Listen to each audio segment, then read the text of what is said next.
नमस्कार। आप देख रहे हैं arcexpose.com। मैं इस वक्त जो आपको खबर बताने जा रहा हूं वो निश्चित तौर पर गंभीर खबर है और मुद्दे की खबर है। अनूपपुर जिले के जेतहरी में लगा मोजरबेयर पावर प्लांट को लेकर ये खबर है।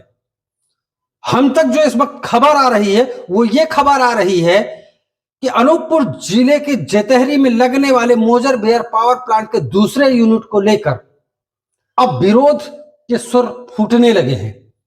हम ऐसा क्यों कह रहे हैं ये भी आप जान लीजिए। जब से मोजरबेयर पावर प्लांट की स्थापना हुई है लगभग 11 वर्ष बीत चुके हैं और यहां के प्रभावित किसान आज भी रोजी रोटी की आड़ में पलायन करने को मजबूर है। नतीजा यह हुआ कि कुछ ही महीनों पहले हुई जन सुनवाई में आम जनता की बात सुनने के लिए किसी के पास समय नहीं था, या यूं कहें जो प्लांट के विरोध में बात करने वाले लोग थे उनको इस जन सुनवाई से दूर रखा गया। नतीजा यह हुआ है जनाब कि अब कुछ लोग, सामाजिक सौहार्द रखने वाले सामाजिक संगठन के कुछ लोग एक कोर ग्रुप की मीटिंग की है। हमें जो जानकारी मिली है उसमें यह जानकारी है कि यह मीटिंग अनूपपुर के जेतहरी से लेकर दिल्ली, हरियाणा, रायपुर कई जगह मीटिंगें हो चुकी हैं और एक बड़े आंदोलन की तैयारी चल रही है।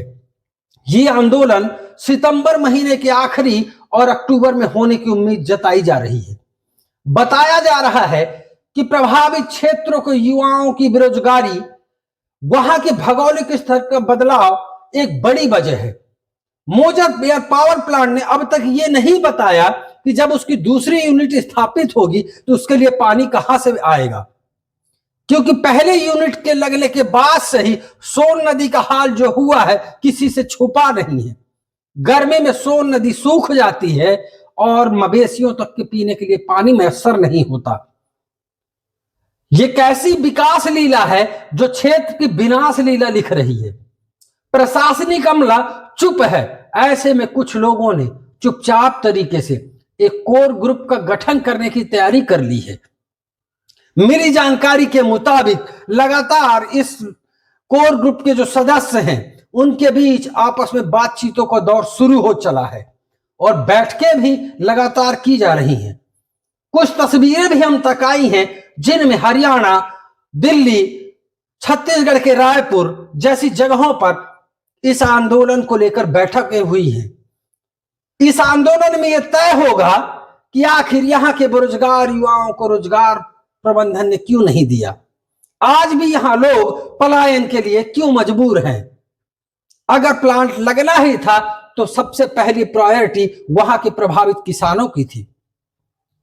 प्लांट लगने के बाद से ही प्लांट तो बिजली उत्पादन करना शुरू कर दिया, मुनाफा कमाना भी शुरू कर दिया, मगर यहां की जो आसपास की जमीनें हैं वो बंजर में तब्दील होना शुरू हो चुकी हैं। सोचिए जिस दिन दूसरा यूनिट लग जाएगा उसके बाद क्या हाल होगा। और इसी के चलते लगातार अब बैठकों का दौर शुरू है। उम्मीद की जा रही है, बताया ये जा रहा है कि ये सितंबर के आखिरी हफ्ते या अक्टूबर महीने में आंदोलन की शुरुआत होगी। आंदोलन भी लाजिमी है क्योंकि मोजरबेयर प्लांट लगातार अपने वादों से मुकरता रहा है। जिस प्रभावित क्षेत्र के लोग, वहां के किसानों को जो सुविधाएं मैसर होनी चाहिए थी, प्लांट ने CSR मद के तहत कुछ लोगों को ऑबलाइज जरूर किया, मगर जो एक्चुअल में प्रभावित किसान थे उनको आज भी रोजी रोटी की तलाश में बाहर जाना पड़ता है। ये कैसी विडंबना है। आप गौर कीजिए कि जिस क्षेत्र में प्लांट लगता है वहां के युवा बेरोजगार पलायन करने को मजबूर है। हमारी कुछ लोगों से बात हुई इस पूरे मुद्दे पर। उन्होंने साफ लहजे में कहा है, साफ शब्दों में कहा है कि मोजरबेयर चेत जाए। अगर इस क्षेत्र के युवाओं को बेरोजगारी देगा तो प्लांट की दूसरी यूनिट लगना असंभव हो जाएगा और जिसकी रूपरेखा तैयार होना शुरू हो गई। हम जल्द ही इस पूरे मुद्दे पर उन नेताओं, उन समाज सेवियों से भी मिलवाएंगे। नेता नहीं कह सकते क्योंकि वो पार्टियों से बिलोंग तो करते थे, मगर इस पूरे आंदोलन में अपनी पार्टी को दरकिनार करके और अब आम जनता की लड़ाई लड़ने का मन बना चुके हैं। मोजर बेयर पावर प्लांट के प्रबंधन की हठधर्मिता का अंदाजा आप लगाइए कि उस क्षेत्र की जनता बेरोजगारी के दलदल में धंसती जा रही है और प्लांट उद्योग लगातार चलता रहा। यहां तक कि अब दूसरे यूनिट की तैयारियां जोरों पर हैं, मगर उन बेरोजगार युवाओं का क्या होगा जिनकी जमीनें चली गई, खेती जो उनके जीवन यापन का एक आजीविका का साधन थी खेती, वो आखिर जाए तो जाए कहां। अनूपपुर जिले का प्रशासन भी प्रबंधन के साथ खड़ा नजर आता है, तब अपने आप में शर्मिंदगी महसूस होती है। उन किसानों की बात करने वाली राजनीतिक पार्टियां अपना अपना स्वार्थ सिद्ध करके दरकिनार हो गई और अकेला बचा महज वह किसान और किसान का बेटा, जिससे उसका घर चलता था। वो जमीन भी चली गई और अब उसकी आजीविका का साधन भी छीन चुका है। ऐसे में अगर कोई खड़ा हो रहा है तो निश्चित तौर पर काबिले तारीफ है और होना भी चाहिए। क्यों नहीं होना चाहिए? क्यों क्षेत्र की जनता को इस पावर प्लांट का लाभ नहीं मिलना चाहिए? अनूपपुर और जेतेहरी की जनता ये बताए और ये तय करे कि आखिरकार 11 वर्षों में इस मोजर बेयर पावर प्लांट से उनको क्या लाभ हुआ, कितने रोजगार मुहैया हुए, ये भी अब भी सवाल बना हुआ है। मगर निश्चित तौर पर जो आंदोलन शुरू होने जा रहा है ये कहीं ना कहीं एक नया रास्ता इजाद करेगा और उम्मीद है कि इस आंदोलन से बेरोजगारी और यहाँ की जो भौगोलिक स्थिति दिनों दिन बदल रही है उस पर अंकुश लगेगी। सबसे बड़ा सवाल या निशान अब तो ये खड़ा हो गया है कि सोन नदी का क्या होगा।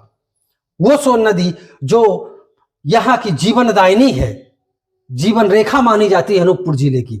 पहले ही एक यूनिट लगने के बाद सोन नदी का जल स्तर सूख जाता है। अब जब दूसरी यूनिट लगेगी तो अंदाजा लगाइए पानी आखिर आएगा कहां से। चेत जाइए समय रहते और खड़े हो जाइए। आप भी अपने हक के लिए लड़ना है तो लड़ जाइए। हम ऐसा इसलिए कह रहे, हो सकता है कि मेरी बातों को कुछ लोगों को विरोधाभास हो, मगर जब आम जनता की बात होगी तो आरके एक्सपोज इसी तरीके से मुद्दे उठाएगा।